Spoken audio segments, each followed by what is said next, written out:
Jason. How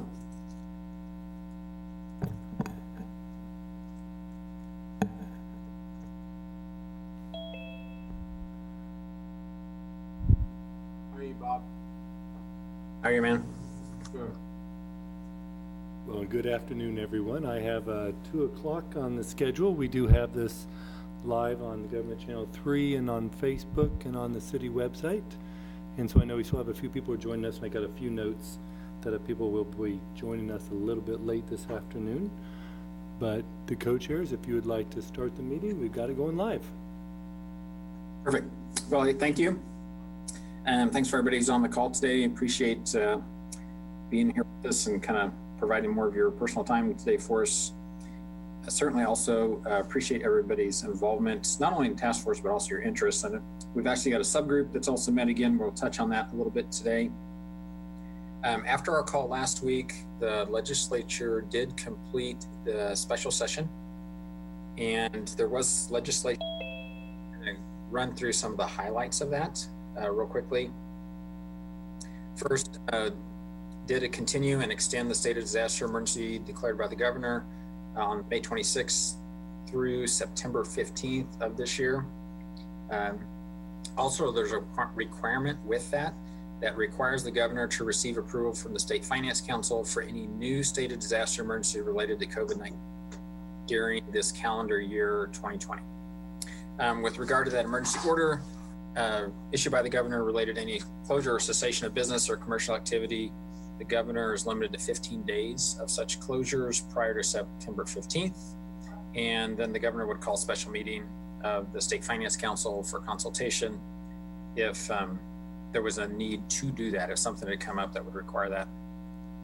And then after the 15th, the governor is not to order any such closure unless the governor calls a meeting of the State Finance Council. So, and that would then require 6 members of the Legislative Council to approve that closure. To be honest, I'm not sure what was magic about September 15th as being kind of the date that would do one set of things before and after that. For county boards of health and our local health officers, they did just, again, some clarification in some of the materials from the special session. So any order that's issued by the county health officer may be reviewed, amended, or revoked by the County Board of Commissioners at a meeting of such board. I think, maybe John, you can correct this, but I think you always had that ability. So I'm not sure that that's really necessarily a change. And then if that did happen, that a Board of Commissioners would be meeting, they've got to have an expiration date. If they've approved something or amended or changed or anything, they just got to lay out some details. For any school closures, the legislation would require the governor to obtain the State Board of Education's approval in order to close the schools in Kansas by executive order. So that is a little bit of a change. And then related to COVID-19, there's a specific piece of legislation entitled Response and Reopening for Business Liability Protection Act. And this bill includes some verbiage around healthcare provider immunity and also business liability limitations for COVID-19 claims and for any products that are manufactured. Kind of non-legislatively, just kind of as an update. So we have seen in the last, particularly this week, since we met last Thursday, we have seen a rise in positive cases in Gary County, in Riley County. We can now add Clay County to that list. We have had 2 deaths in our counties, in our immediate region. Actually, that might be 3 now, because there's one a little further west of us. And then some cases related to just some different pockets, and some of that's been in the news. And I think, we actually had a medical staff meeting, our medical staff leadership meeting this morning, and a piece of this, you kind of have to wait to see the data about what is going on in some of these areas to help us kind of get a view of what the prognosis or the trajectory of some of these groups that are showing up positive might be. It's not uncommon with the people who are passing from COVID, and this is kind of just general information. Almost everybody, at least I've either seen or read about, has some sort of underlying healthcare condition. And I think that list potential candidate for having real difficulty with health with COVID is kind of expanding, though, as we've learned over the last couple of months. I do think it's important that, people are still cautionary. We talk a lot. I know Julie Gibbs and our health department folks here in Riley County are very good about reemphasizing the need to use hand hygiene, wear a mask when we're in public, do the social distancing. Those things have been demonstrated to slow the spread, and we would continue to encourage people to do that. So I know we've had a few more folks join us. Dennis, do you want to go ahead and do our roll call? Yes, time for the famous roll call. So if you want to unmute your sound systems right now, I know we've got Jason Smith on here and Bob Koppel. I see a few other names, but we'll let you say that you're in attendance today. We'll start with Carla Hagemeister. Live from Leavenworth, Kansas. I'm here. All right. Lisa Sisley. I am here. Ed Callis. Here. Ryan Knopp, or Dr. Chase. Robin Cole. Robin's here. Linda Cook. Dennis Butler. See Dennis on there. Mike Dodson. Dennis Cook. Live from Aggieville. All right. I think Gina Scroggs. I'm not sure if she can join us. She's still traveling. Gina. Mickey Dean's no. Kara Hawley. Kelly Laub said she'll be late. Cheryl Grice. I think I see Cheryl on there. Shiloh Heeger. I'm here. All right. Fanny Fang. I'm here. Karen Hibbard. I'm here. Lonnie Baker. I'm here. Great. John Ford. Here. Dee McKee. Keith Asher. Julie Govert Walters. Kelly Pasco. Is Lieutenant Colonel Terry Kelly on today? And how about Charles Martinez? And I see Christie's on here, and Ron Fear will not be able to join us today. So we have our roll call complete. Thank you. All right. Thanks, Dennis. Price. Oh, got Cheryl. Thank you, Cheryl. Thanks, Dennis. Appreciate it. Appreciate everybody again taking their time to be on the call today. And Jason, actually, I want to say Vern will not be able to join us. Oh, Vern will not be. Yeah, so I got a note on that. So, okay. So we wanted to review the order that came out Wednesday, and of course, Ed, if you have any additional comments on your end, feel free to jump in. But basically, there's two restrictions. One is mass gatherings are limited to 50, and no venues more than 2,000. That was Riley County. We did get the Pottawatomie County one yesterday, and I believe theirs says mass gatherings are 100, and venues again 2,000. So the other thing that is worth noting, because it was a topic at our meeting 2 meetings ago, that the midnight restriction on bars is no longer part of the order, so bars can be open till 2 a.m. And I think that was kind of the key highlight. So I think we just wanted to open it up for any discussions, conversations, or observations from the last week that might be worth noting and passing along.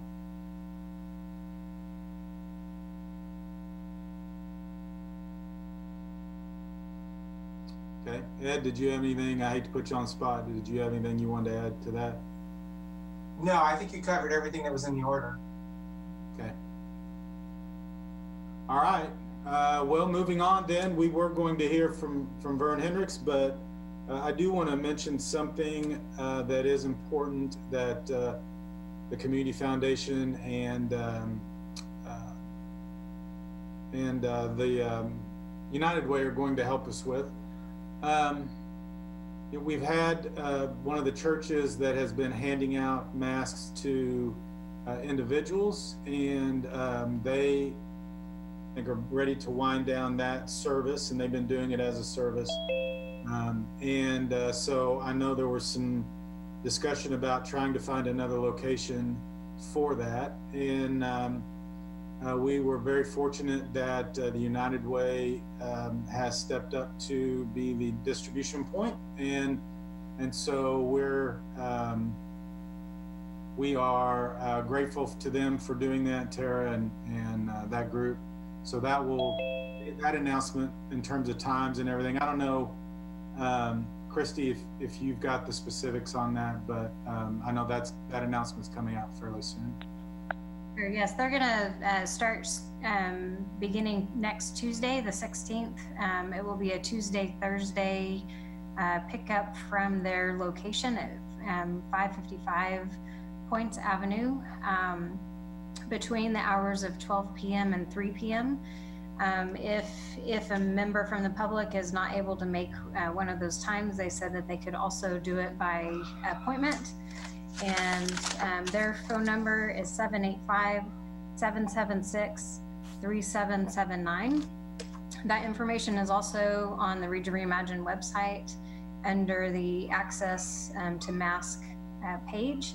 If you scroll down, there's information with that address, phone number, and those hours. Great. And we still have a number of masks that have been donated to the chamber specifically for businesses, to help businesses reopen for their employees and or I guess to have just generally. So if there's businesses out there that need, we're handing out in groups of 10. If you need masks, let us know and we can get you 10 masks free of charge based on some donations that we've received. I think we'll work through that pretty quick. I guess I'll hand it back over to Bob to talk about the subcommittee. Sure. So we had our second meeting, what we're calling our second wave subcommittee. Dennis, can you bring up on the screen? And then also Dennis had joined us, and Kara now.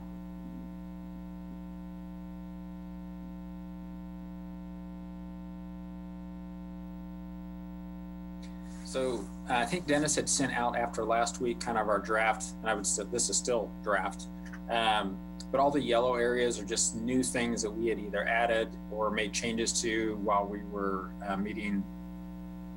Normally, this has been kind of a messy week. I think that was Tuesday when we met. So just wanted to kind of run through some of those additions, and then also just again seek some input on things that we think we need to kind of flesh out a little bit more or have some more conversation about. So let's first start with the yellowed items. So under that overarching principle, one of the comments was, it is just a fact of our community. We tend to have a lot of people moving in and out because of Fort Riley University. So there is a need to really remain vigilant around maintaining practices that stop spread. And again, I think the three key things, again, are hand hygiene, masking, and social distancing. There's another, we added about, we really are going to have to remain in a precautionary mode until we have a vaccine, and precautions that that individual consumer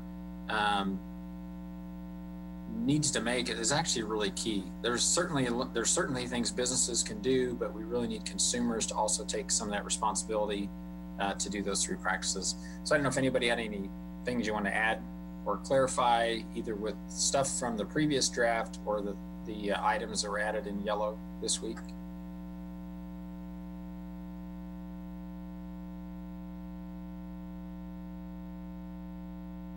I guess we'll see how being on a teleconference works for editing documents.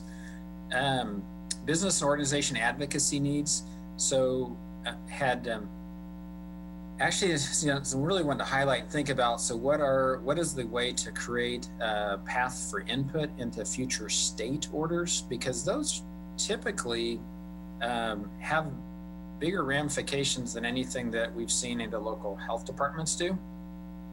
And again, specifically around that, one thing we wanted to kind of call out today, so when we started all of this back in March-ish, there was a term the state used in their order around what was an essential business versus a non-essential business.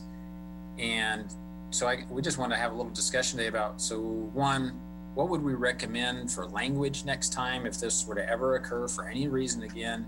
What would be some of the feedback we would actually give back to elected officials in regards to taking pauses and things?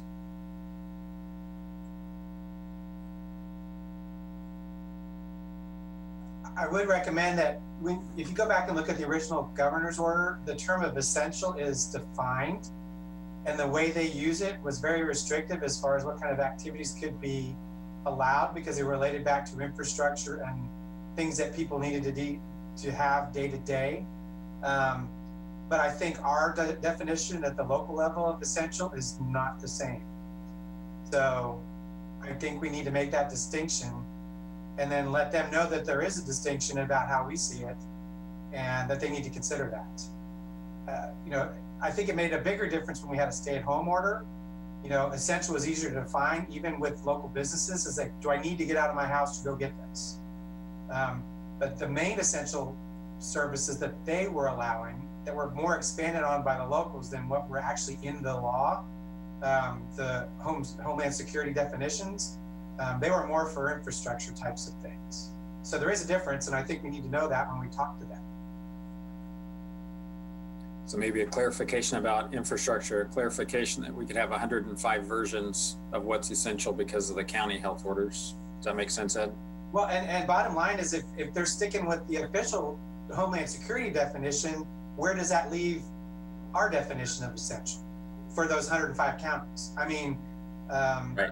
Because I look, every week we would get those updates for people who requested to be an essential business or not. And you saw all of the dog groomers and those people that were refused every week. But they have clients that think they're essential. So that's the difference right there. We need to let them know that there's a distinction. And I don't think that they didn't know that. I just don't think for what they needed to have done, that was really that big of a problem for them at the state level. And this is Lisa. Can I just say that, so there's the whole question of essential, and we get that. People have to be able to buy food and visit the doctor, and infrastructure has to be maintained. But then there's a separate track, a separate way of looking at this, which is the question of fairness that Jason has brought up, and Dennis and Gina and I. You can buy food at Target and Walmart, and so they stay open. They're essential. You can also buy running shoes there, and there's nothing stopping you from buying running shoes there. But Manhattan Running Company is shut down, and so. I don't know. I mean, to some people, it would be essential to be able to have running shoes, to be able to exercise, which is allowed. When we were all shut down, exercise was allowed and encouraged. But Manhattan Running Company had a much harder time selling their goods and services than Target or Walmart did. So I don't know. And this is a harder thing to grapple with. What's essential, what's fair, how can we keep our small businesses that employ so many of us in this town up and running in a safe, effective, responsible manner when and if we have to go back into the state that we were in April and May. And I don't have an answer, but I don't want us to not talk about this. I want us to grapple with this question, because this is crucial, not just for Manhattan, but anywhere. And I'd like to just hop on that and say that, Lisa's description of that balance between essential and fair is a really important one, because I know there were some states that in an effort, and I don't know if it was in an effort to be fair or not, but certainly it may have approximated fairness, was that in stores like Walmart that sold lots of different kinds of things, they allowed the public access to food, but then they roped off everything else that was not considered to be essential. and didn't allow the public to access all the other stuff that was in the store, even though the public was already in the store, which created, I thought, a really fascinating dynamic. So it is a very good question, and it's something I think we're going to have lots of conversations about. Yeah, I was aware of that, Robin, and that's an excellent point. And, you know, that's, to me, that kind of feels like cutting off your nose to spite your face. I mean, then the local community loses that sales tax revenue. And if somebody needs to buy a pair of running shoes so that they can stay fit and avoid other, other health-related problems, then that's not right either. You know, I don't know if that's the kind of fairness that we want to see either. You know, I don't know. This isn't easy. None of this is easy. And I get that we're all making this up as we go and trying to balance a lot of differing priorities. But yeah, I had seen those things too and wondered how that worked. And if that was really just fraught with so many unintended consequences, that whether was the way to go or not. I mean, just because that doesn't help Manhattan Running Company just because Walmart can't sell shoes, right? So, yeah, I don't know. This is something I've thought about a lot, and I don't know what the best thing to do is. Hi, this is Kelly Laub. You know, I think you bring up some really interesting points, you know, Lisa, and it is, you know, loss of tax revenue, number one, you know, but however, you know, to me, it seems that, you know, when you have a small business, you know, like Manhattan Running Company, Brown's Shoes, the Pathfinder, you know, that it would just seem to me that they have more control over how many people they're going to let into their store, you know, what their protocol is going to be able to shop there. I mean, I would rather try to support our small local businesses rather than having, you know, encouraging people to go online and buy from Amazon or, you know, Walmart, you know, or whatever it may be, when we, you know, don't have the opportunity to absorb any, you know, money from that. So I guess this is a great ongoing, you know, scenario here and argument that, you know, I would rather that we give these small businesses the opportunity, you know, to stay open and not have to face reclosure again, knowing that closing again could be the death of that business. So yeah, I think this is a great ongoing, you know, scenario that we're going to have to face and come up with a solution for. Absolutely. And I would encourage, I would, you know, voice, yeah, I would rather see that those stores stay open and have these protocols in place. And, you know, they have the ability to, you know, I think, you know, control much better than, you know, a huge store, you know, big box store would. So that's my 2 cents. That's great, Kelly. That makes a lot of sense. We've all learned a lot, and we've learned now what a lot of the protocols, as you say, that we need to do. So perhaps the next time that we are faced with, I don't know, a stay-at-home order, perhaps it isn't mandatory for so many types of businesses to close as it was before. If we can move forward with the assumption that we've learned a lot and we're set up better now to be able to operate in a manner that our local health officer, Dr. Norman at the state would be comfortable with. You know, I don't know, but I think it would sure be great if we could talk about that and entertain those possibilities.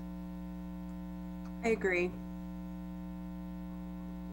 You know, one of the ways that the big box stores had to reimagine what their model was like when Amazon began to really grow.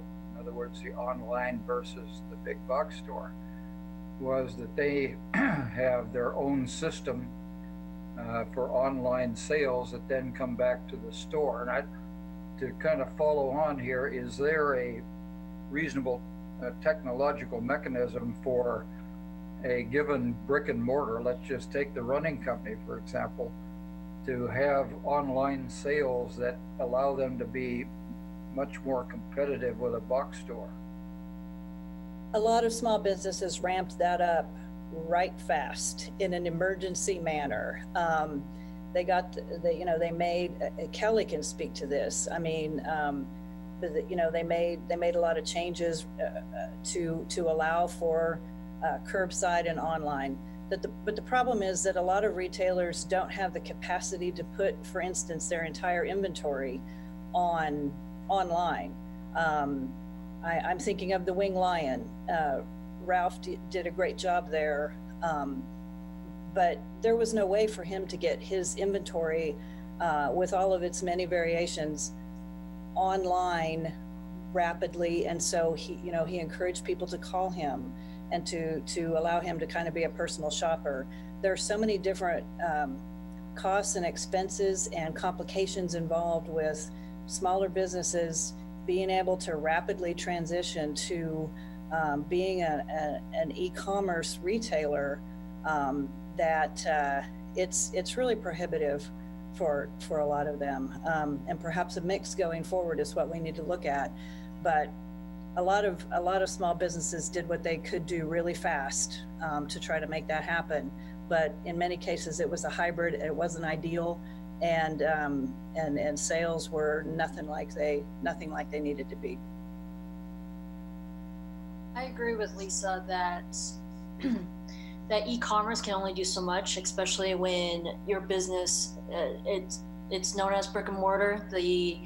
The learning curve for the small business owner and for the customer is very, very high, and that was an issue we had. Even though we were able to put the thousands of items on our site, we still had people who had questions, and frankly, there's just not enough staff to do that.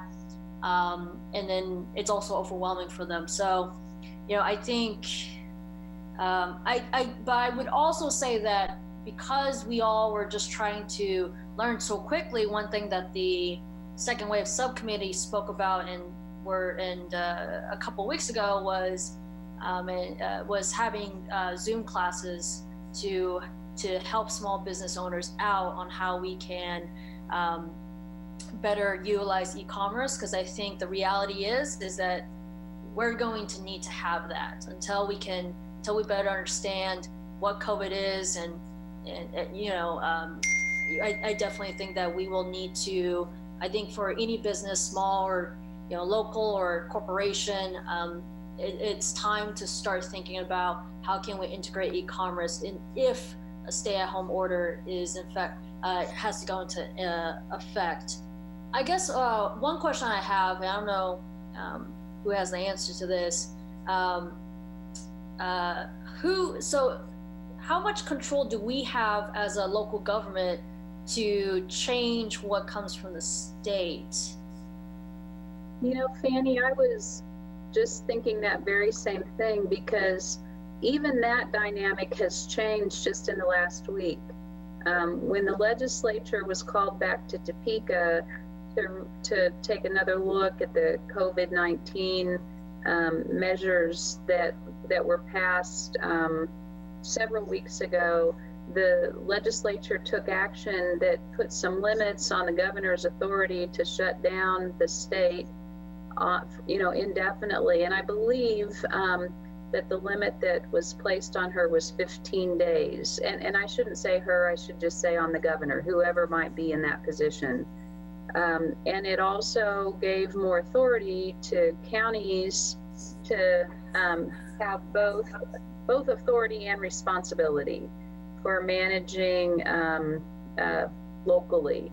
And as I think about some of the points that have been made about small businesses versus some of the box stores, the small businesses are in a good position to, I think, in some ways take what I don't know what I would probably describe as sort of like personal responsibility. Because they're smaller, they really are able to, I think, take a look at what they need to do to be able to help reduce risks here.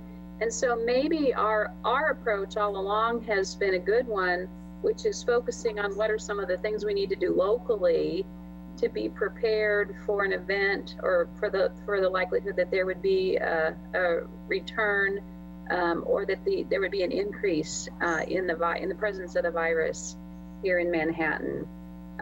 And so maybe our focus should be, again, on what we can do locally, as opposed to how we need to influence the state when it comes to potential future orders.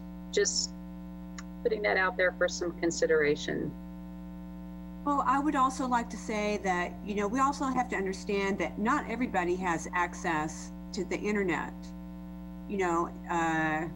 Especially, when you talk about the state of Kansas, there's a lot of counties out there that have no broadband, that have no access, to even thinking about trying to do any kind of e-commerce shopping.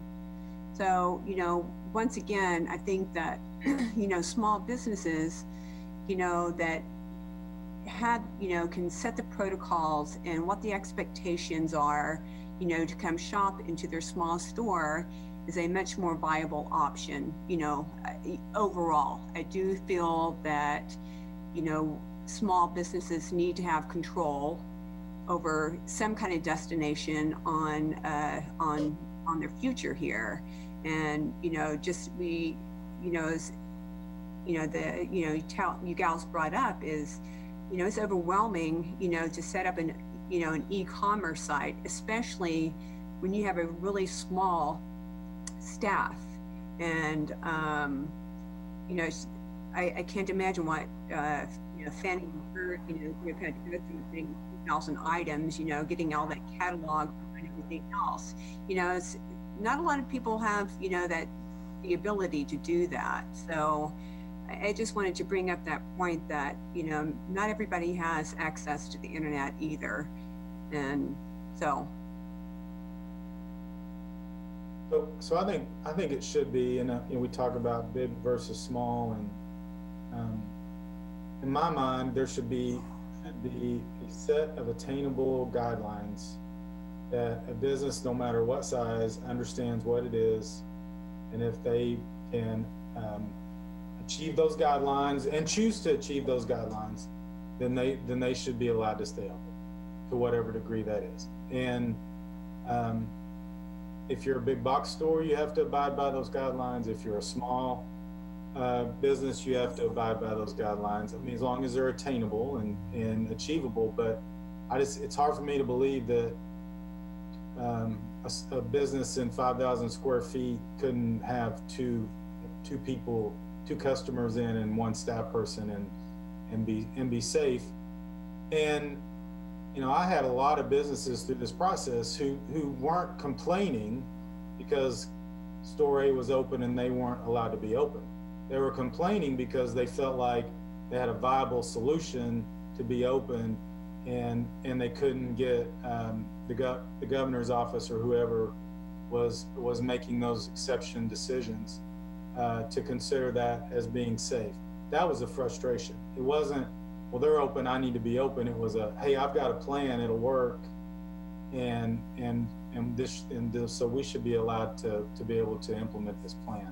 In some cases, it was, 2 or 3 people in the store, whatever. In some cases, it was, we're not going to allow anybody in the store. We're going to do everything on the curb, but here's our plan. And so I just think that it's viable to have a solution that can cut across businesses regardless of size and allow them to make that decision whether they choose to implement those recommendations to stay open. That's my opinion on that. One of the things, I think I agree with you, Jason, essentially, but with the term essential being dictated by others, and then having our smaller businesses trying to claw back exceptions because they know what they're doing, you get a time delay automatically. I mean, people don't tend to decide these things in a week to give you an exception because of your good practices. So I agree that we probably need to come up with a process that allows a better level playing field right off the bat.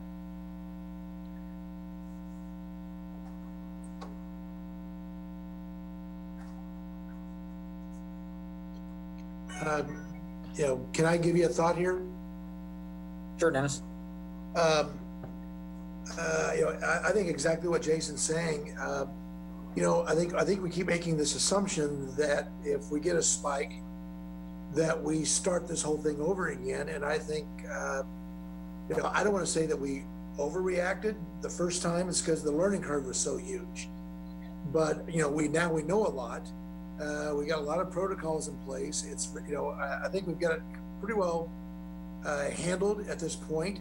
And I would think that if we would see some sort of spike, we could just start taking these same small steps that we've gone forward, take small steps backward. We don't all of a sudden jump to closing businesses again. We make some small limitations and see if we don't get control over it. And if we don't, then we make some more small limitations. But I think we kind of work backwards the plan that got us to where we are right now, without going ahead and just saying, all right, phase two. So, here's a rephasing. We're starting all over again. Close all these businesses, and then we'll start reopening them. I think we're at a point where we could say, this is starting to spike up a little bit. Let's back up from order number 13 to order number 12, back to order number 11. I think that seems to make more sense to me, doesn't it to you?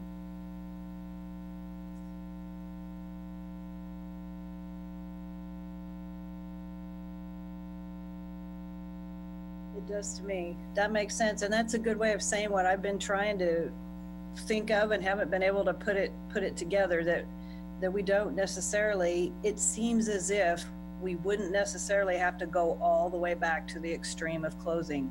Now that we know more about the virus, now that people's habits have changed. I think that makes a lot of sense, Dennis. Thank you.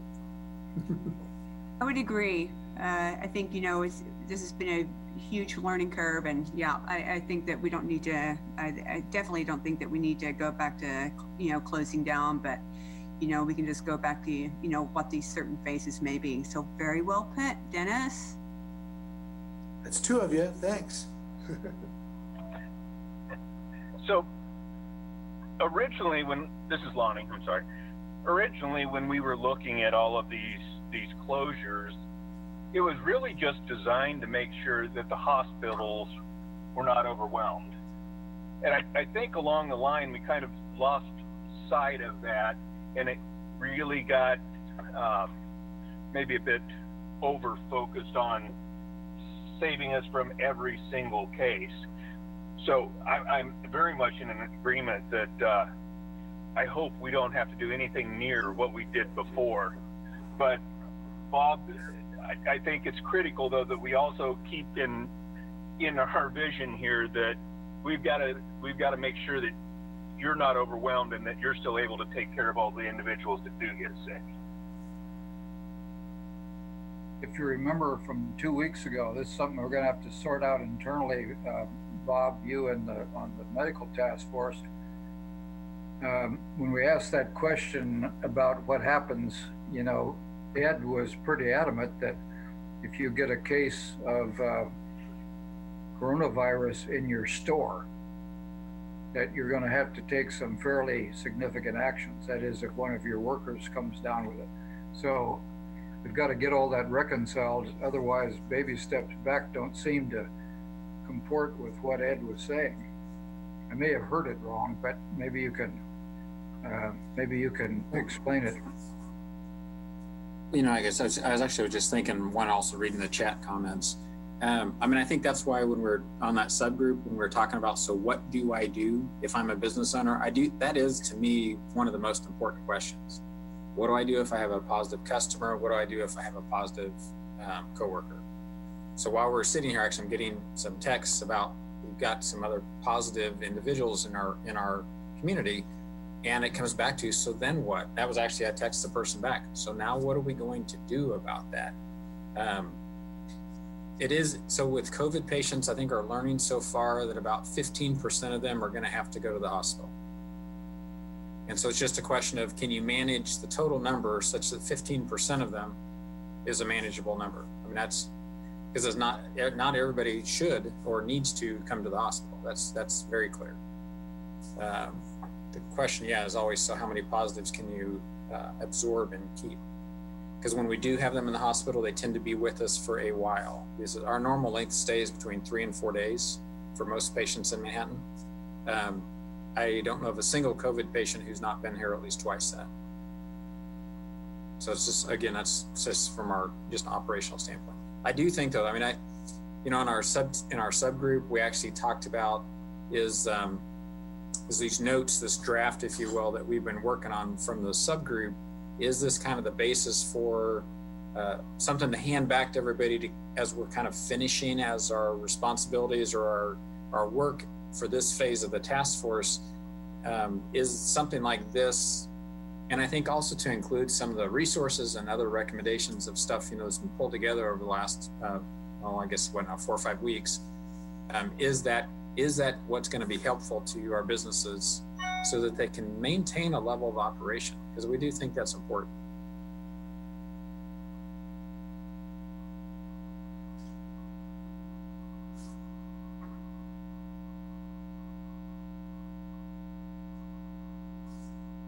So, Bob,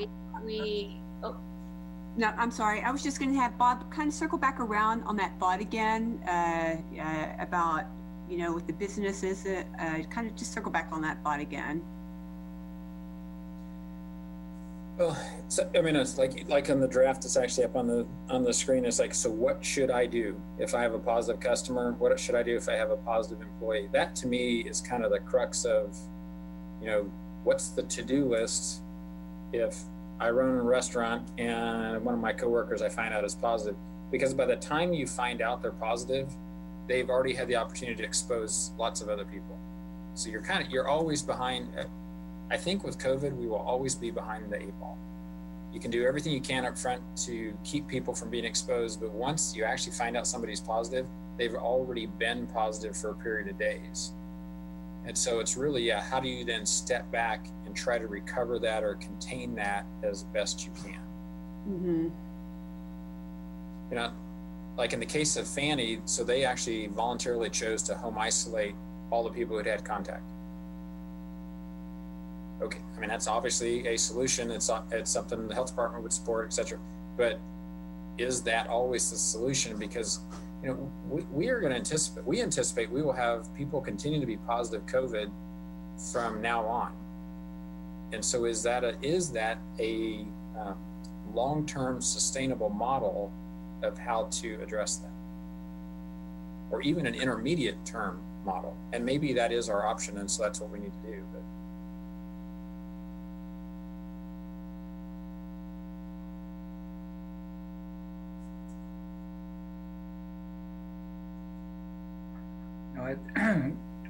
is this subgroup working on that now, Bob? So I mean, we just got. Well, so our product at this point is what you're looking at right now on the screen.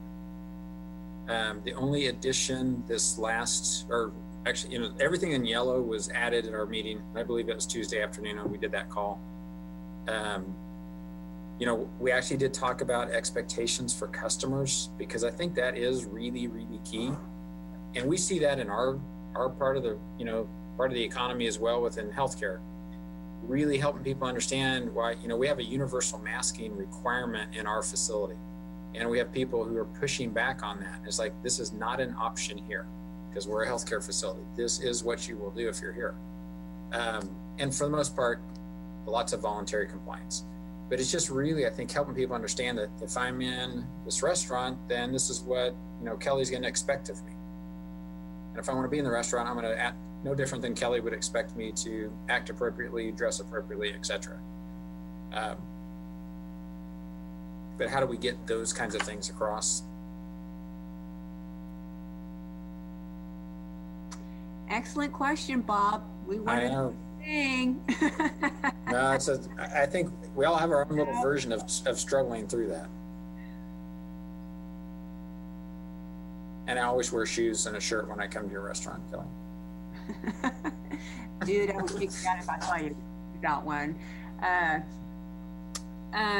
Yeah, that is you know, one of the biggest issues, you know, that we have. I can tell you last week, as many of you know, we're doing an e-commerce site. So there's a few of us here, you know, every day, you know, to take care of the business on that, to, you know, deliver the packages outside, have a store on our sign, letting people know that, you know, dine-in is not available, et cetera, et cetera. However, you know, we have had a few people, you know, pull the door open, didn't see the sign for whatever reason. And, you know, we, you know, had a couple of gentlemen, you know, just pop in and, you know, let them know that we weren't open, and just kind of went off on us, you know, didn't understand, you know, why we weren't open, what our reasoning was, you know, et cetera, et cetera. You know, it was just a, you know, a bit of a confrontation, shall I say. And, you know, those are the things that, you know, honestly, my husband and I just don't want our staff, our front of the house staff, to have to deal with something like that, you know, with customers that just don't get it. You know, maybe they're coming from counties that have had, you know, no cases, very little cases, you know, but once, you know, you have, you know, when it personally affects you, we've had friends that have died, you know, and or have contracted this, you know, we get it, you know, and I don't want, it would devastate us. It would just devastate us personally, you know, if LabCo ever was part of the problem rather than helping to try to be the solution. And so I just feel, once again, I know that I've been harping on this, you know, but it's just, you know, face mask has to become, you know, a fashion statement. And we need to get PSAs out there talking about how important it is, and the expectation that businesses, you know, maybe not all businesses have, you know, feel the same way, and maybe it's not necessary. However, you know, when you know, I just feel that there just needs to be an overall, you know, statement of just making face masks, like you say, Bob. You know, when I go into the doctor's office or I go to the hospital, I mean, I now know, you know, that that's what I have to do. You know, so anyway, I didn't mean to rant, but this is the most difficult. Honestly, this is the most difficult situation that my husband and I, you know, continue to think about all the time. So, can I add to that? Yes, please. So Kelly, you're speaking as a business owner, and I'm going to speak on behalf of the school board now. This is Carla. Yes. When we're talking and thinking about opening schools in the fall, I keep on watching what we're doing in practice this summer, because how our families, how your customers are engaging in commerce and activities throughout the summer is going to set a pattern for what they expect in the fall. And so to me, the earlier and the more consistent we can be in our community response to having people really understand and then engage in the best practices and make it as normal and as much a part of their daily life in Manhattan, the better opportunity we will have for our kids to be back in school in a much and as close to normal or a more normal pattern than if we don't. Schools are going to have to make a lot of accommodations this fall. We're going to have to do a lot of extra steps and extra progress, extra things that the earlier we can get people starting to understand and to make part of their norm, the better, and the more successful we will be at doing that. So that's just something I've been observing and watching over the summer when I'm out and about.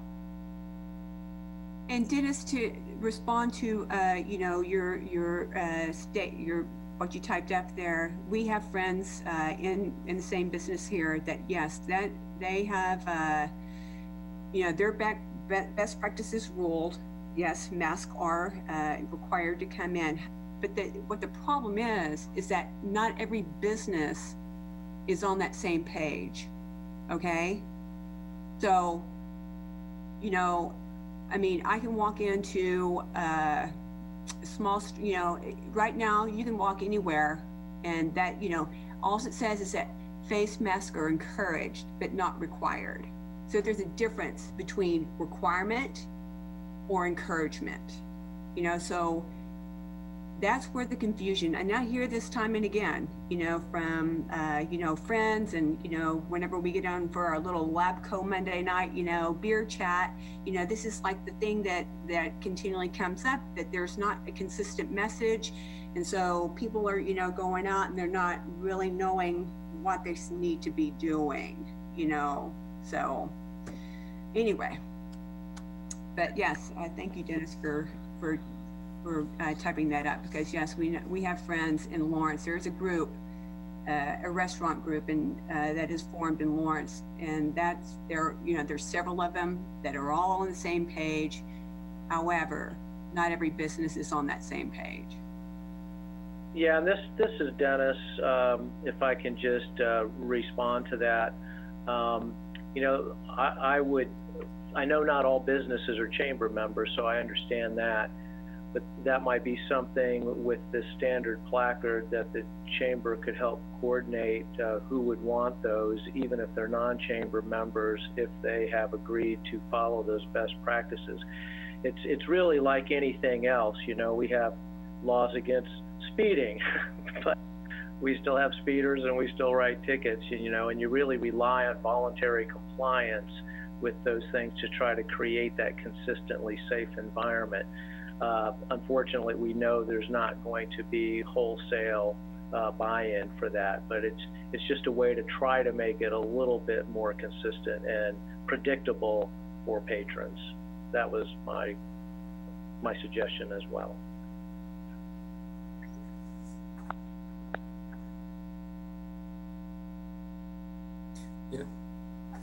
I do think, Kelly, what we see is there's perhaps a little too much nonchalance about this. And again, everybody has a different perspective. Our perspective is we had a family have to make a decision this week to take a loved one off life support. And that's what you try to really, really hard to avoid.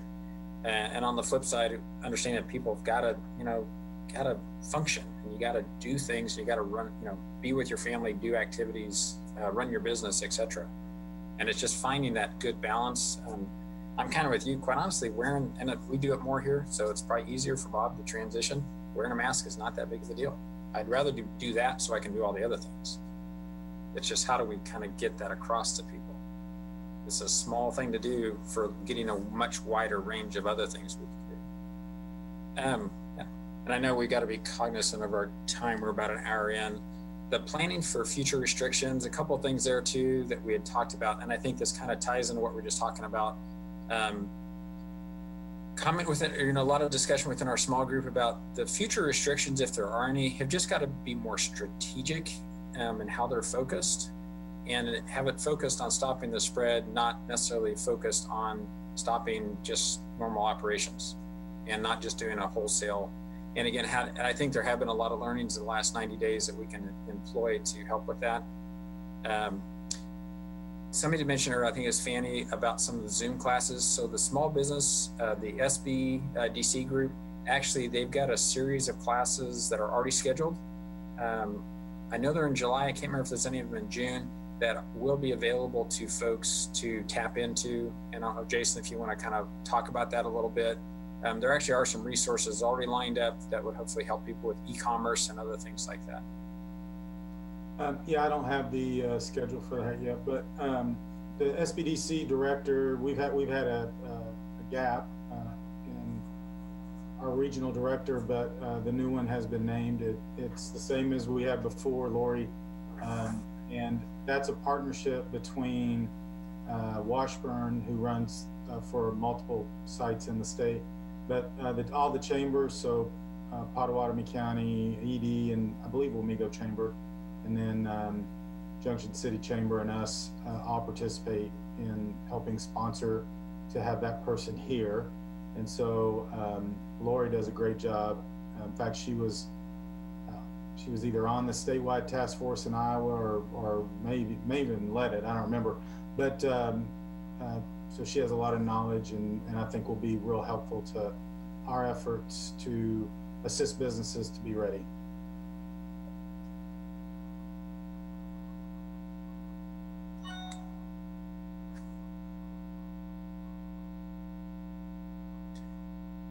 Other thing we talked about, and Ed might be able to give a little color around this, but it's really, you know, there's actually talk in the media, and we've used that term too about if there's a spike in cases, well, what does that actually mean? And what's a spike? Is that 2, 5, 10, or is it 1, depending on the situation or the environment?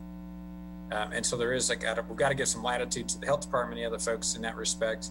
But I don't know, Ed, if you had any other thoughts or comments to kind of explain that. I don't have anything else. I think that'll enlighten you. I know Julie has been talking to some of the commissioners about their expectations, so there might be some more specific information, but at this point, no.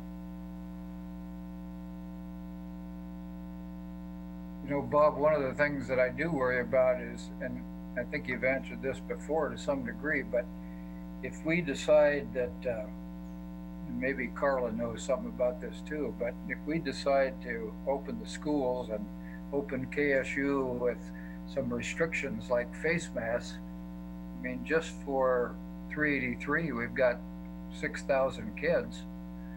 And with the disposables, you know, are those good every day? So that, hand sanitizers, and then not to mention how much they cost.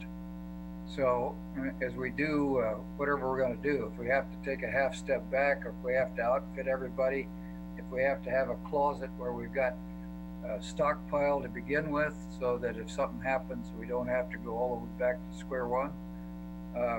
As I look online, for example, and try to find things that I would have thought would be relatively common, one of the things I find, particularly, I mean, I'm not looking for an N95, but if you click on one of these things, it says priority is going to medical facilities, not in stock, not, you know, not available online, whatever.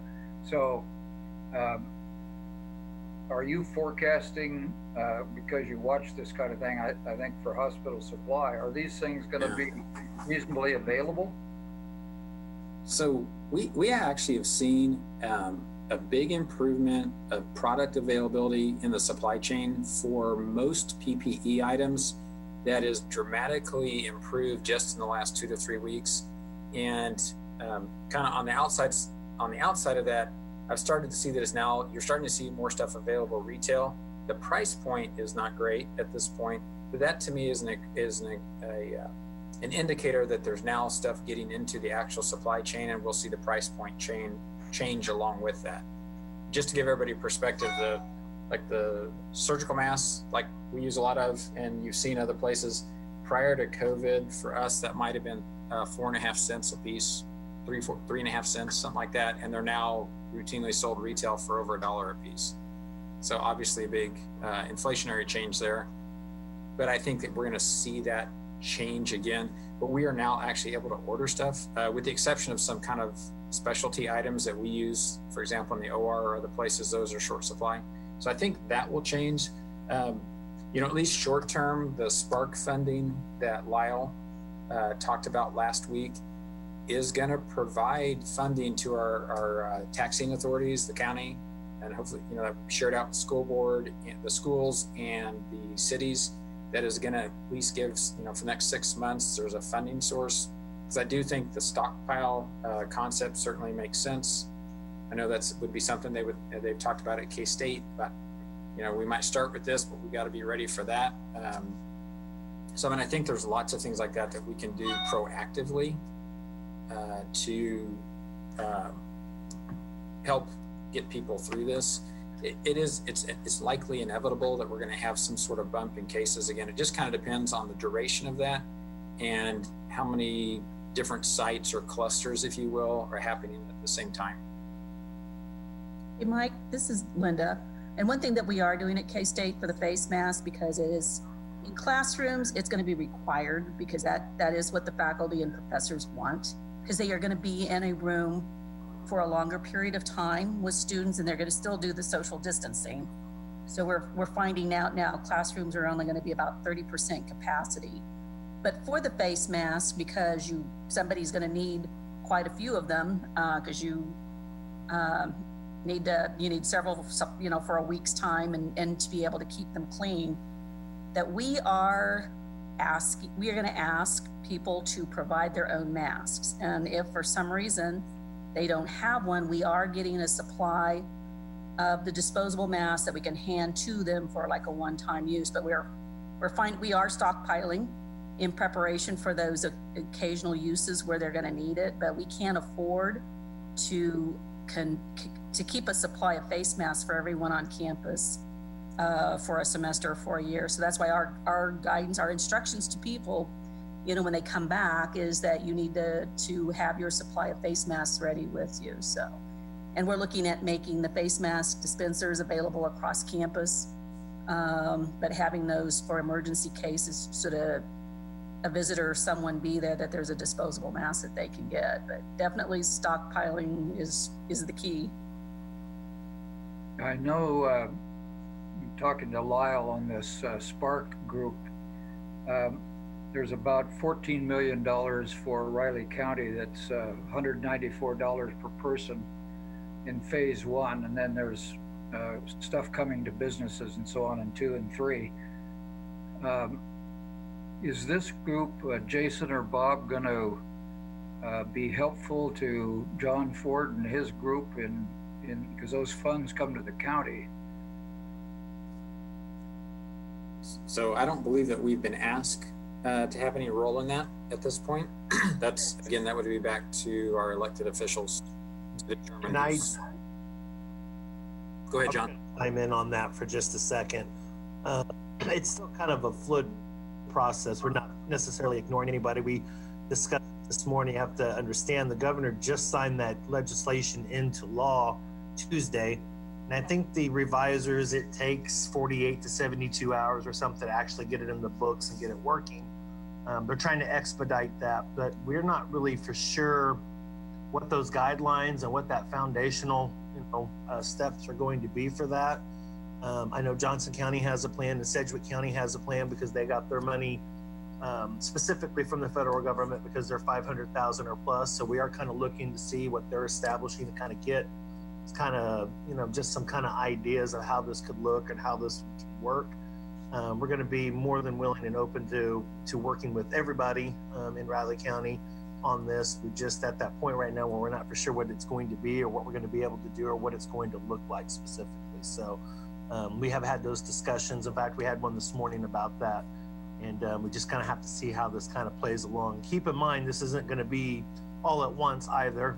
It's going to be in 3 phases. And I think the first one is supposed to be sometime here in July. So there'll be some time to kind of start working through that. But that's kind of where we're at with that right now. There's just not a lot of fine details as to what those guidelines and possible restrictions and all that are right now so that we can kind of start working on it. So I hope that kind of answers some of those questions and concerns. Good, thanks, John.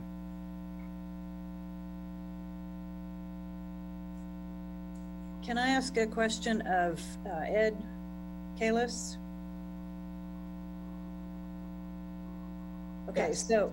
So my question is, I just wanted to know, and this is kind of going back to the conversation that Dennis Cook started about how, in the opinion of several of us, it would be a good thing if we went back one order or two orders if we, if we stepped back instead of all the way back to shutting businesses down.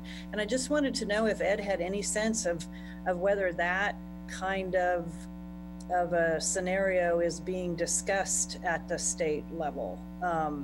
Is there, because the main structure of this will come from the state level, and I just wanted to know if there's been any discussion about the possibility of that. Thank you. At the state level, I don't know. I know locally, as I was listening to the conversation, my first thought was, I'm not sure where the assumption that we would go back to the very beginning came from, because the orders, both at the local level and the state level, have been, if we have a spike, if we have more cases or there's more hospitalization, we'll go back to the previous level phase. And it was never, let's jump all the way back.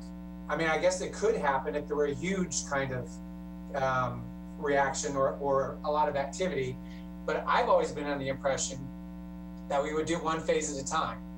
And that if something happened now, we would probably go back to what we just did or are doing right now in phase 3, or not move to complete whatever the transition was called after phase 3, phase out. So as I'm listening to this, those kinds of thoughts never crossed my mind, but I can see why the public or business business owners would think of that as an option. But I've not heard of anything at the state that would let me say, no, that's not going to happen. But I've never, ever thought of those kinds of back steps as being all the way back, unless it were a drastic change. Drastic. Okay, well, that's really reassuring, and it makes total sense. I guess this is such a nonsensical time. I mean, I've just kind of been thinking as a business owner, it was going to be like, well, okay, we're going to have to, we never shut down, but we went completely remote on March 16th, and a lot of businesses did that, and so I guess I've just kind of always been waiting for the complete, the stay home order time to happen again. But I mean, I know it could. I know you're not saying it can't. Right. But I guess I like my job too much to say it can't. I get it. And if we have to, we have to. But I'm reassured by the fact that you've just been assuming that if we have problems, it's going to be incremental solutions. It's not going to be the full-on shutdown that we had to do for a while to get things under control. So that's what, when Dennis Cook was explaining what he wanted to see, that's what I'm thinking. Well, I think that's what would probably happen. So yeah, I think that's the case. But again, it'll depend on degree. I understand. Thank you, Ed. You're welcome. I think one of the other things that's always made probably more sense to me is because we kind of operate internally this way too, is there's got to be probably more of a regional focus versus a statewide focus, just because it is so very in Ottawa County versus Wyandotte. And how do you, again, make that all make sense for people too? But they're really, where we have perhaps it's different in Ford County, what they're addressing today than what we're addressing here in Riley County. Completely different environment. So a balance of that too. I may have a couple of things to share on that one. I don't know if you were aware of this or Ed, but I did talk to Julie Gibbs from the health department the other day and try to get just what the emergency command's kind of thinking in terms of this, because I know we kind of reverted back a little bit here and what their thinking is on here, and she did send me kind of a series of bullet points that they're kind of looking at as they kind of go through that process. Do we move open fully, or do we kind of have to revert back or stay in a holding pattern or whatnot? And it kind of comes down to whatever our total number of active cases are, and the severity of those current cases, as well as you mentioned before, Bob, the hospital's capacity and ability to accept more patients. I know we may have a kind of an issue with that alternative care that was being Holiday Inn downtown, and of course, as a business, they want to go ahead and open up. So we may need to kind of work on developing a plan, maybe with this CARES Act money on the county side, of putting some money aside to make sure that we have that offsite still working. But it also has to do with the percentage of positive test results and how those have averaged over the last 14 days. as well as our capacity to meet testing and contact tracing needs based off of whatever our numbers are. And of course, where the locations of that tracing and individuals that may be showing up, within the community, in terms of community spread. So those are a couple of things that they're kind of looking at as, they're determining how to move forward or if we need to revert back or whatnot. And that's probably going to be the case moving forward, I would assume. So I hope maybe that answers a few of those questions at least out there. Hello, this is Julie Govert-Walter, and I've got a question for Ed. As we look ahead, I was wondering what you know or understand, Ed, about the supply of flu vaccine for the coming flu season, because my understanding is that one of the complications that could happen in the fall or beyond is that we've got coronavirus cases plus flu virus, and that doesn't sound good at all. So I was just wondering what you might be able to tell us based on what your current understanding is about supplies of flu vaccine in this region. I do not know the answer to that question. I can find that out. I think we have ordered ours for the fall. For our, VFC, vaccines for children to the state, and then our private vaccine that we give for people with other types of insurance. But other than that, I don't know if there are any kinds of shortages projected. I can take a look into that and let y'all know. I don't know directly. That would be excellent. Okay, because we're planning still to do our Oktoberfest community flu clinic in October 22nd. It might be a little different depending on where we are at that. It might just be, it won't be drive-through, but it'd be like walk-through where more people are separated from each other, and we probably would not have the health fair. But yeah, that's still kind of in the planning stages, and that would require that at least we have our supply. Also, the physicians order their own, so I've not heard anything negative about it, but I don't know for sure. So I will look into it and let you know. Thank you very much. Sure.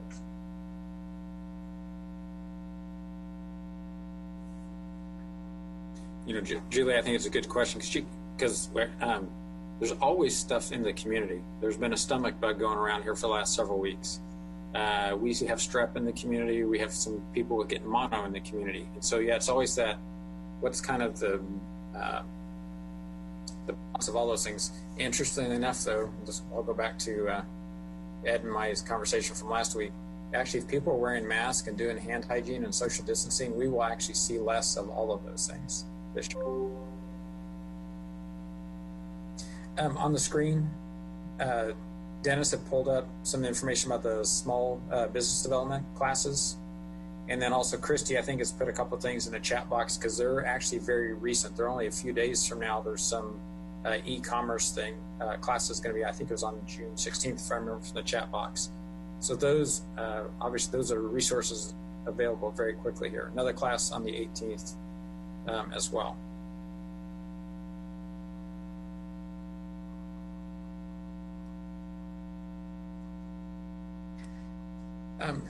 Kind of going back to the task force meeting, one of the things we've talked about a couple times was, would it be helpful if there was some central location, and be that we use the Region Reimagine or the Chamber or some, because we're trying not to create additional sites for people to go to, but having people just like that Open with Care document that we worked on back in May, where people are kind of filling out that sheet to go on their window or something to that effect of, these are the things that we're doing at my business to make this a safe place for you to come to.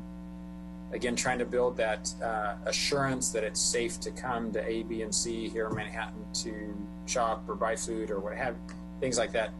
Do we think that is something we want to push forward with?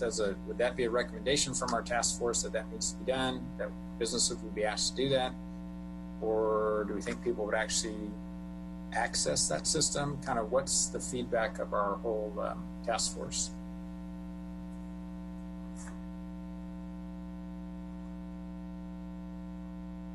This is Ed. I was just going to say, when we do this stuff on the Facebook and announce the new cases and all that other stuff, we almost automatically refer people to our webpage. So when they're interested in COVID, at least as far as the disease itself goes, or the numbers, or whatever other topic they're interested in, that's where they go. I don't know that we would have any problem having a separate section for the kinds of things we've been working on here. So we would be able to do that, or we'll figure out a way to do that, and then people can put the links to other places. We can work with Christy and anybody else who wants to work with us on our webpage to have one place they can go, and then refer back to other places who have more information. I mean, maybe we just have one standard set of information that we want everybody to see, and then there could be more in-depth business information on the Chamber's page or on Region Reimagined, or both. So that's just a thought. That was going to be my question, Ed, is if the health department would be open to having that on there as well. So thank you. Oh yeah, I think it would, and I think it would be easier to get both kinds of information together in that spot, because they will come to ours anyway, pretty much no matter what we do. You look at our Facebook comments, you'll see that. But yes, more than happy to work on that. And I can work with Christy on that too, so I think that would be a good partnership. So I think Dennis Marshall can, send out to you guys the updated work from the subcommittee. I guess a question from kind of the whole task force. Do you feel like the subcommittee's kind of completed their assignment, or are there other things that you would want the subcommittee to work on? Well, as we were having the conversation about having an impact on what might happen at the state, and I think Fanny said something about having policies and procedures or some kind of a plan. I do think that we need to start finding legislators that are going to be champions for what we want to do, whether it's the folks from the Riley County area or others that are looking at the whole picture and not just what the governor has to look at, which is basically keeping people away from each other and protecting folks from COVID. Because a lot of times we forget that that's the case. There is always the other side of it. And somebody needs to be informed about that and see what kind of things we can do to make sure that that's protected. And I don't know who in the governor's office specifically you would talk to, but there are probably legislators that would be helpful. I know a lot of people, some of them are, they're local, so you might even know them personally. And even just asking, are you interested in helping us with this? Or do you want this information so you can pass it on to your cohorts at the Senate or the House? I think that would be helpful. And then the other thing is, you have an idea of what you want to do, and we're talking about it, but how will that relate back to the health officer and the EOC, and getting that all together to where it makes sense to them, it moves along in the direction they also need to go, without their having to think about it a lot. I mean, maybe it needs to be a white paper, it needs to be some kind of a process, whatever it is. We've talked a lot, but it's not gathered together. And the recommendations need to be pretty specific, and they need to have rationale as to why they still protect public health. And you want to emphasize your concerns about the businesses and being essential because we can protect the public, and we've created these systems that allow us to continue to do that. So those are just my thoughts on that, because I do think you could get rid of the subcommittee if you didn't have any of those other tasks to do, or you might need a different group of people to do some of those tasks, because there might be expertise in having those connections at the legislature, or other expertise in gathering the data and putting it in a format that is convincing.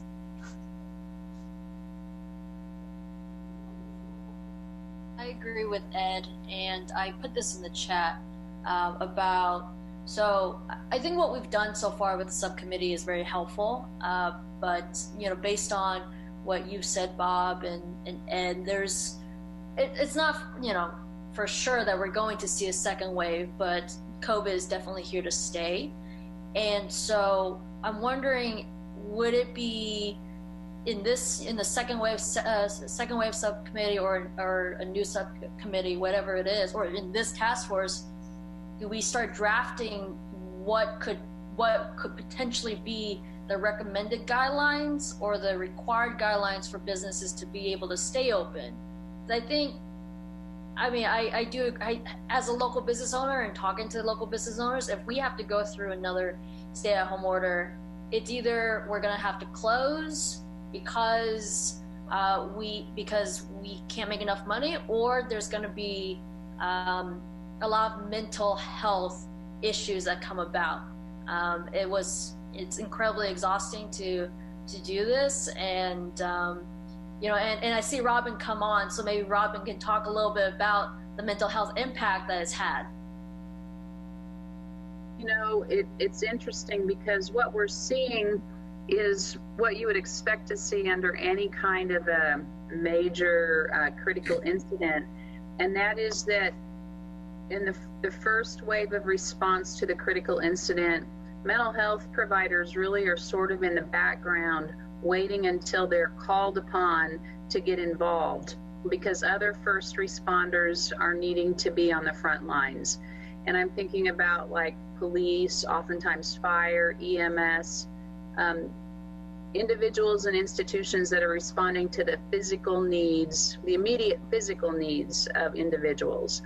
And we saw early on that when the virus first escalated here in Manhattan and Riley County, that people were actually afraid to reach out for services. And so for a couple of weeks, even at the Crisis Stabilization Center, the census was cut in half. And I think it was because people were afraid to get out of their homes and they were really just sheltering in place. But then after that initial period of time, we started to see the phone calls increase of people who were experiencing a mental health crisis. We also started to see the numbers of people at the Crisis Stabilization Unit go back up to where we've been at near capacity every day. And what we're seeing too is that people who are using the Crisis Stabilization Center are having more severe symptoms than what we had been seeing beforehand. And so there seems to be an escalated or a heightened kind of reaction and response. And our experience locally is similar to what other community mental health centers are reporting.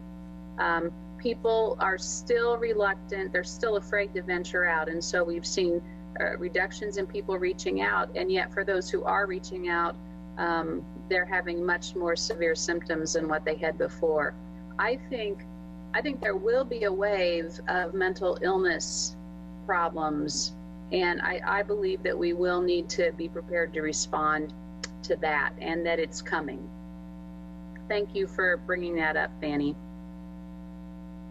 Absolutely. And so, I don't know if we would close down the Asian market, but if we were to have to, we're essential business, but for others to mentally and emotionally have to go through that process again, who knows if they're going to want to, keep their business open. It's just a lot to take on. Having a business already is a lot, and then to have the pandemic and not knowing what to do, it exacerbates. And as Kelly said, to have those type of confrontations, which at the Asian market, we basically have it every single day. It gets very, very exhausting. And so, I do think that when we talk about being prepared for the second wave, I do feel that we need to start now and figuring out what the recommended or required guidelines, such as if we do have a second wave and PPE is required, we should probably start stockpiling as soon as we can of that PPE so we can distribute it to local businesses that may not have access to vendors or be able to afford it. To maybe your earlier question, Bob, it sounds like we've got a couple of tracks here. One is the understanding that we wouldn't go back to zero countywide. So we may want to look at the last two. Let's say we have to take a half step back or something. we may want to look at the procedures that are under the last couple of orders to see if there's something in there that might benefit the businesses and still remain within the realm of safety. The other one is the conversation we had earlier, which is to any individual business. If a person that works in the store tests positive, you've got a completely different situation than countywide. So there may be some things to look at within that piece as well. So, a couple things before we move on that just to highlight. I still think, even though I understand we're going we would go in steps backwards, like Dennis said. I understand that completely. I still believe, and I think the chamber will believe, that if we get back to the most restrictive part that we were before, as long as there are stores open, there should be a pathway for any business to be open. It may not be at a level that it's profitable and they can make that decision, but I think there needs to be things in place that if we get to the point where people can still go to, a grocery store or whatever, that the other businesses who are in this community or state or whatever would have the same opportunity to take the steps necessary to stay open.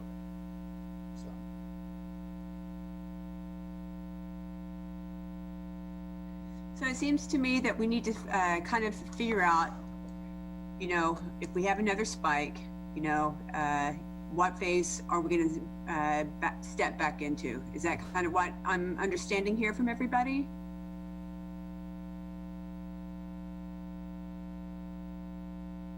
Yes, what I think everybody decided that we're not going to go automatically back to zero unless there's something truly extraordinary. So what I was suggesting is you might want to look at the previous two steps to see if those are okay, because barring something extraordinary, you wouldn't go back behind that immediately. And then, as I said, and as Jason just said, you need to look at how you have a path for an individual business that ordinarily, under the current circumstance, would have to close and do something for some period of time if an employee came down with the virus. So, as Jason suggests, you will have to do something in that regard as well to help them come back as quickly, as safely as possible.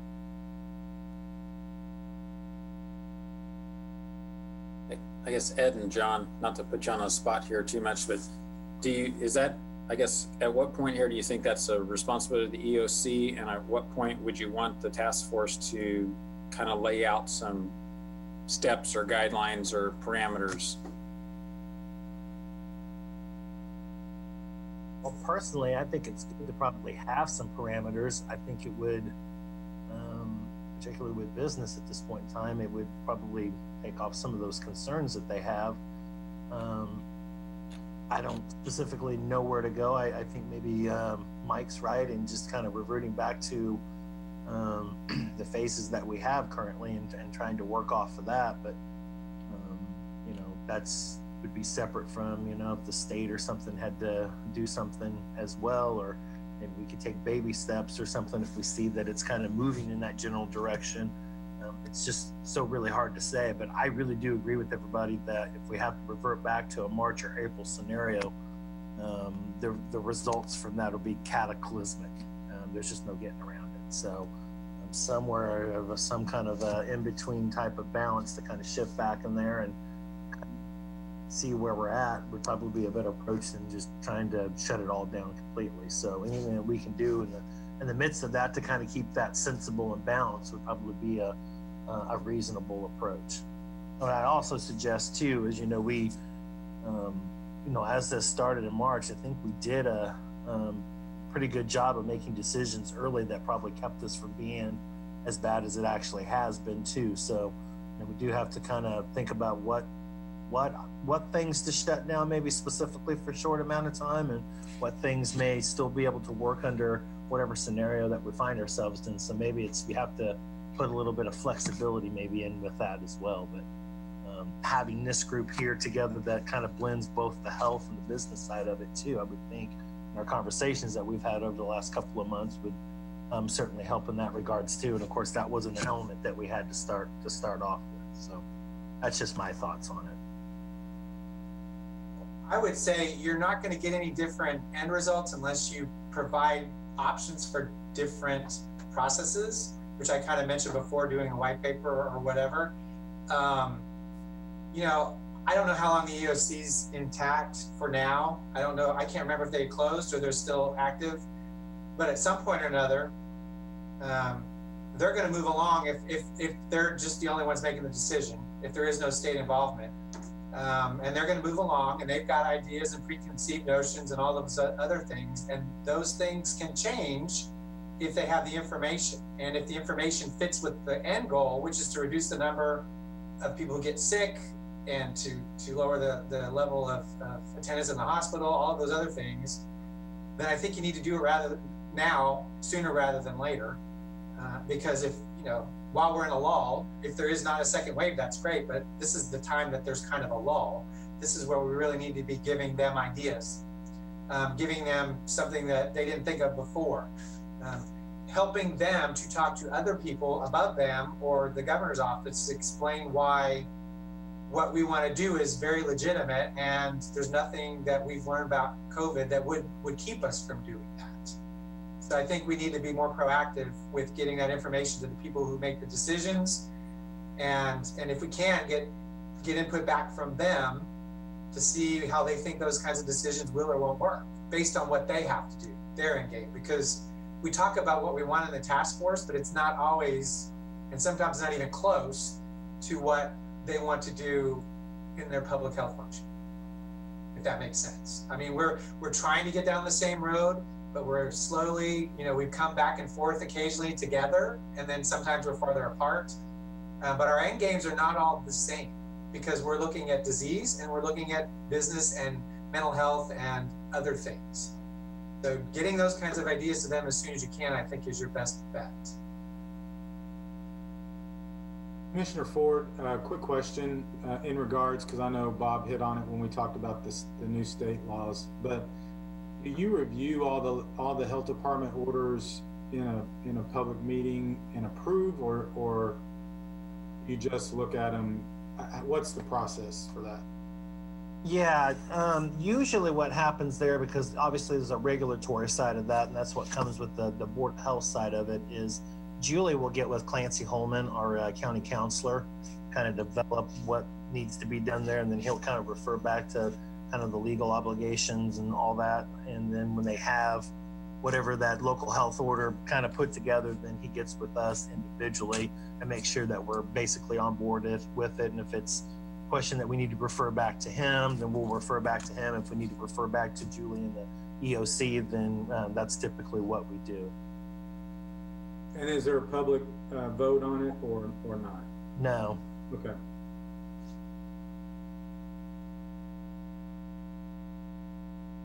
And some of what was changed in that legislation about how the commissioners have the option to review the thing and approve it or not, that's not really new. That's just more clarifying, because they are the boss of the health officer. So as the Board of Health. So if things don't work out between the two, they can get a new health officer. So yeah, they work together as closely as most bosses and folks do. I mean, it's a very important relationship for public health in the county. And let me just be on the record on saying that we have no intentions of doing that. We think that Julie has done an outstanding job. Oh, yeah, I wasn't.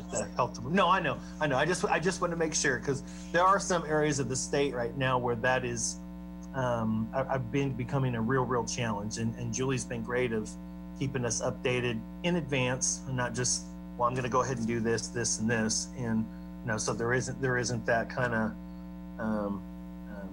there's not that stress that's involved, I guess, in that process, for lack of a better term. So it's a process that, at least here locally, I think has worked very well, and she's good about explaining kind of why, you know, we need to do what we need to do at this particular point in time, and we've been able to work from there. Well, just for the sake of time, and so we can get through the agenda, just real quick, we want to give people opportunities to talk about or talk about emerging issues or request something be put on future agendas, and so we will open that up for comment now. And I know Dennis Marstow, you unmuted. Did you need to say something? No, I was just going to address on the chat where Linda Cook, I think some of her questions were addressed by who is kind of the decision maker on this, and it's really three-headed kind of process between the governor, legislature within the county as well. So I think it's an important point that we do have three audiences that we've got to engage. And so I think a final report or recommendations or whatever, we'll certainly share it with everyone. And I think the concept or conversation about let's find some state legislators who are allies, whatever, I think that whatever we want to produce and share, I think will be important to go wide and far. That's it. Any other comments or topics for future meetings? Okay, well, I'm going to ask Christy to talk about a couple of things. First of all, Monday was Christy's last day with the chamber, and we were very sad about that. But we're also happy for her and her new opportunity with the Flint Hills Regional Council. And she was going to talk about a couple of things. I think one was a grant application, and then another was an idea for going forward on resource information. Yeah, so thanks. So just real quick, through the Flint Hills Regional Council had put in a grant application for to help pay for some coordination and then to put together a regional recovery and resiliency plan. We won't know if we will be receiving that funding for about 30 days. And so that's kind of what could be kind of our next step into the future. That is funding that would help with that coordination over the next 2 years. So I think that there's some real opportunity there. To me, we quite often have that conversation of, well, who needs what? Whether that's PPE, whether that's access to the internet, technology, from a school district standpoint, community-wide, what are those unfunded needs and how do we get that information organized? And so a part of that grant application, should it be awarded, would also assist with a needs assessment system, where any entity would be able to at least identify what that unfunded need is. And then we can start, we collectively, the community and the region as a whole could start strategizing about what is that funding strategy that we could try to identify for those needs. So whether it's a city or county expense, whether it's something that could be funded maybe through some funding opportunities through grants in the future. It could be, the community foundation has a COVID fund. And so maybe it's a combination of multiple sources to kind of pull together and try to get through some of the funding barriers that we currently have to then kind of get to that next step. So that if there is a spike in cases, that we're better prepared. So that's kind of the vision for it. I'm not 100% sure if we'll get it, but it was a non-competitive funding source, so through the CARES Act. So we're hopeful that we'll be hearing about that here soon. So that's kind of the future direction. In the meantime, I know we've been pushing several folks to the Region Reimagine website, and since that is going to or recovery efforts are going to continue to be a part of my role, I asked Jason and Bob and Ron if I could continue in my capacity to serve as kind of staff support through this task force.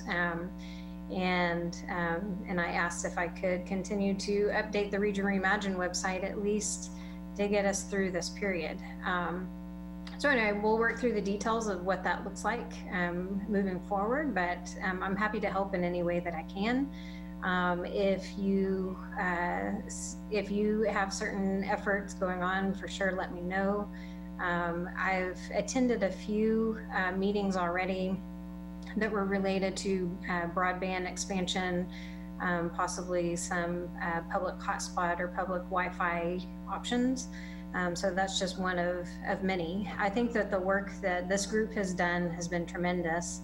And the subcommittee document that we were just looking at, to me, seems like a solid base that we would then build upon to then identify what those next steps are as well. So it will be the coordinating role, putting together a plan, and then actually working to implement the plan once it's in place. So with Flint Hills Regional Council, it's obviously a larger geography than the 3-county area. So that could be 2 processes working simultaneous and then folding all that information together into one plan. But it's to serve the economic development district that is made up of the Flint Hills region. So anyway, if anyone has any questions about that, then please let me know. I'm happy to help in any way that I can. Jason, did that cover everything you wanted me to cover? Absolutely. And thank you again for agreeing to continue to help us, and make sure you thank your new bosses for us. So. Sure, absolutely. Hey, Christy, most of us have a pretty good handle on what goes on in Riley County, particularly, you know, if you talk about Wamego and Junction City and Manhattan, kind of that corridor. But even within the county, if you look at Oldsburg and Randolph and some of those smaller ones, then you go up and look at Westmoreland, or you look at top of the lake there at by Junction City. Are you pretty comfortable you have networking out there so you can determine the needs of these much smaller towns? So I have some contacts, but I know, being new, in fact, I haven't even started my new role yet. I start next Wednesday, the 17th.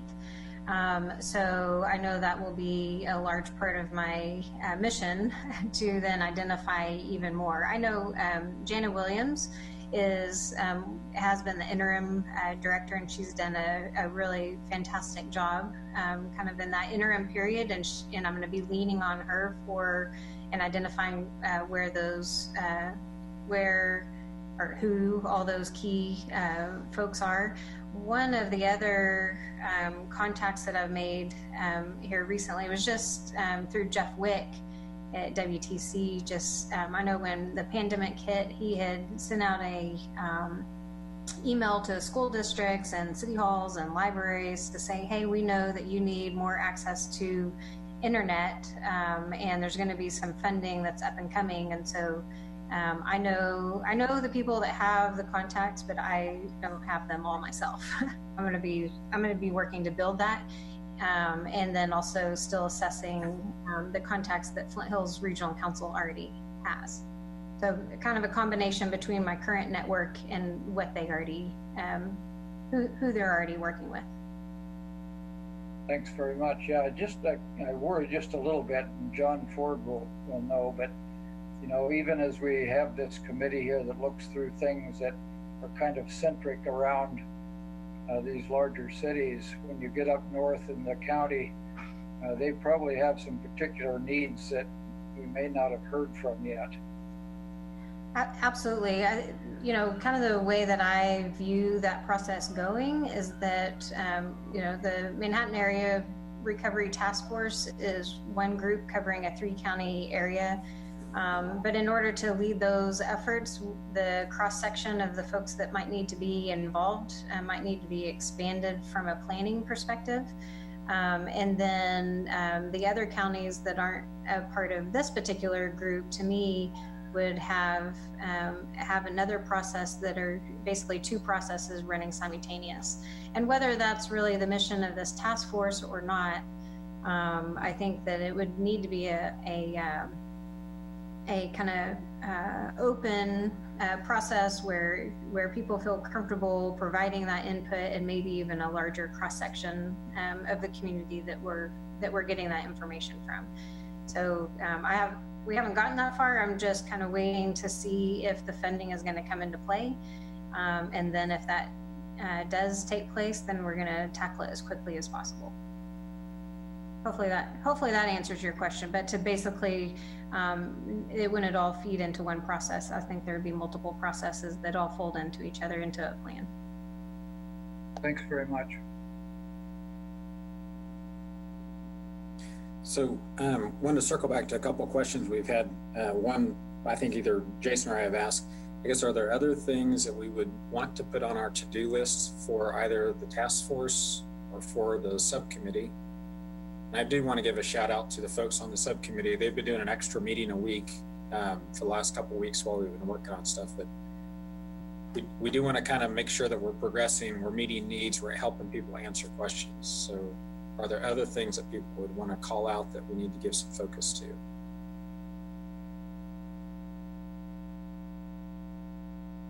Bob, I might suggest that we kind of continue to discuss some of those needs and some of those things we may want to do with this CARES Act funding as it becomes available, so that at least we have an ongoing discussion going there of what we can and what we should do with it, even if we don't have parameters and guidance yet.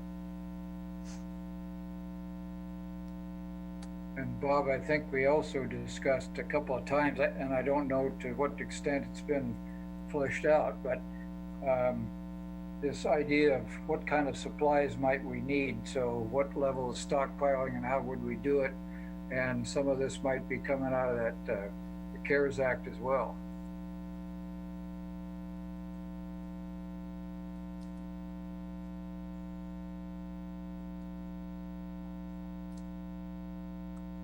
I think maybe another area would be this ongoing communications and encouragement for people to practice good, healthy behavior.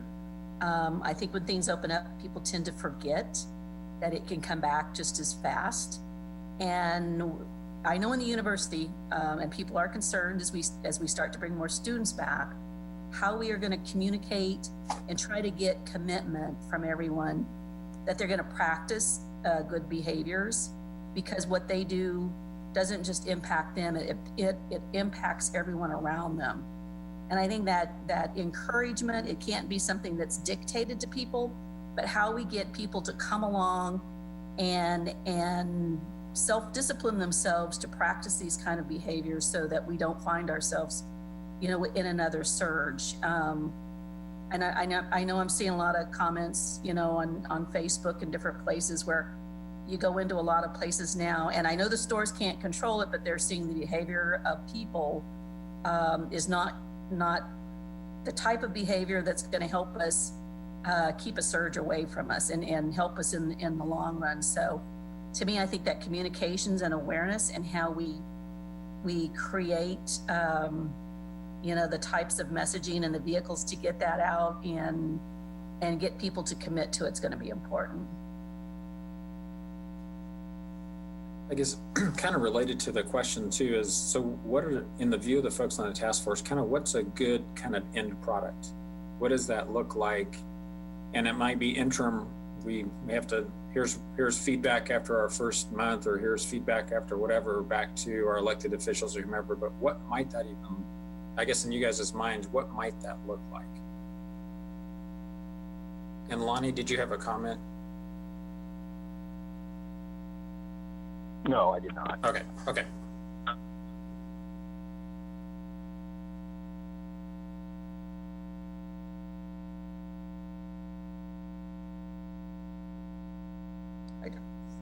Are you referring to like a report of what this group has done to date to?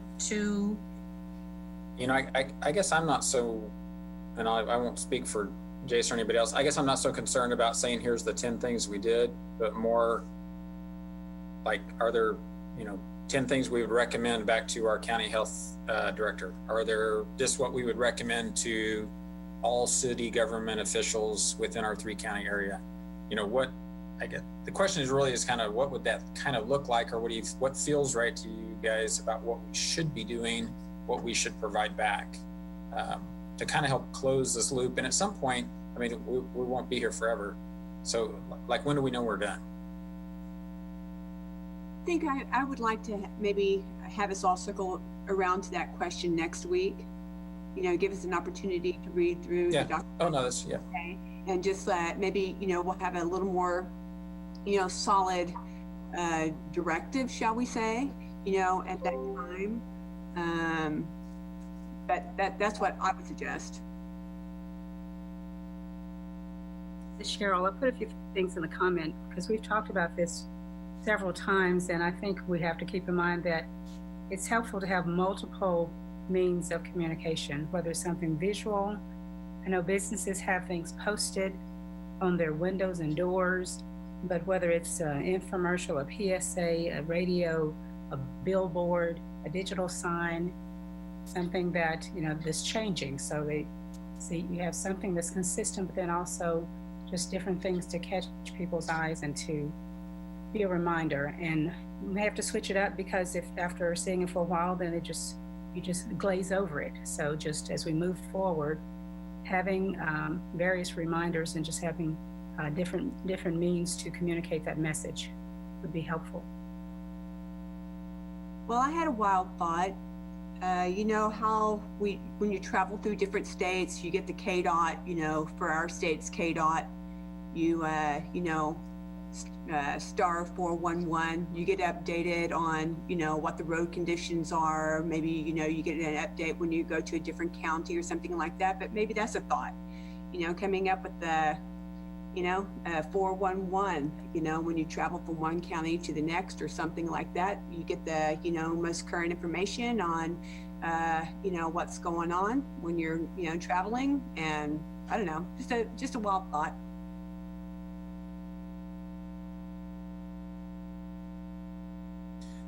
Lisa, do you know when we'll start seeing the PSAs for masking? They started running on social this weekend. Oh. Yep. And, you know, we've had some shares and, so yeah, we're running them. We've planned our budget and our campaign through the end of June, and then we're going to assess.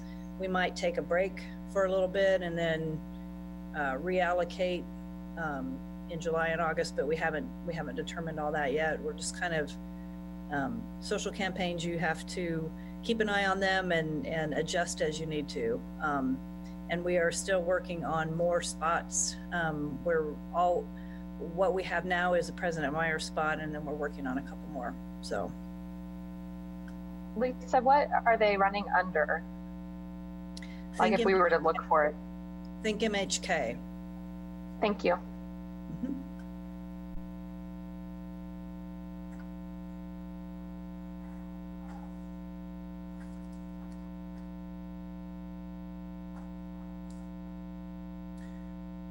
So at this point, we're actually scheduled to meet in 2 weeks on the 25th at 2 o'clock. I imagine we'll probably have a subcommittee meeting in between now and then. And I like Kelly's suggestion, but I do think we just have to kind of think about how to kind of frame the message we're going to get across, and also make sure that it's helpful to the folks on the other side. So.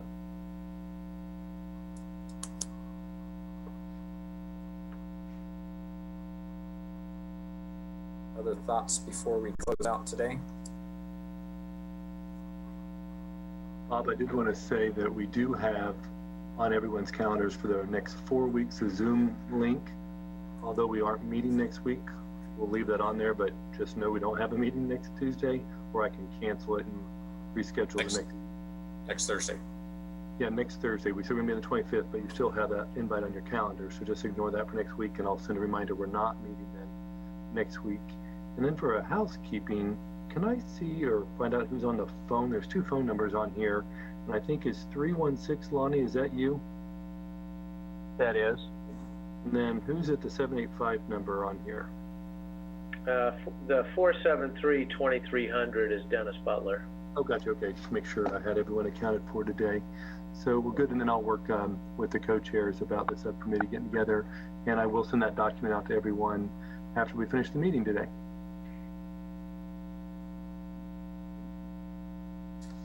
Jason, did you have anything you want to add?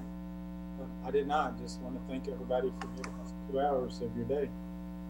We got a lot of good conversation. Good. Thank you, guys. Sure. Thank you. Thanks. Bye. Bye. Thanks. Stay well.